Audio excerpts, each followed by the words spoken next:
Hello everyone, welcome to my YouTube channel. In this video I'm going to show you how you can add 1.2 line spacing in the Pages app on Mac OS. Alright, so it's quite simple. I'm just going to copy and paste this text so we have some text here to work with. And we already have the spacing, but it's not set to 1.2, it's actually set to 1.5.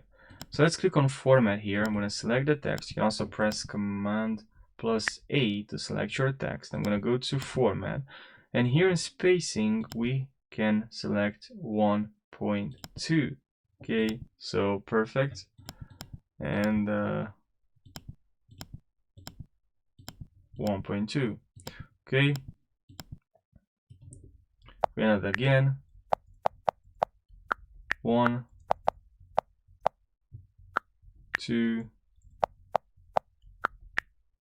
4.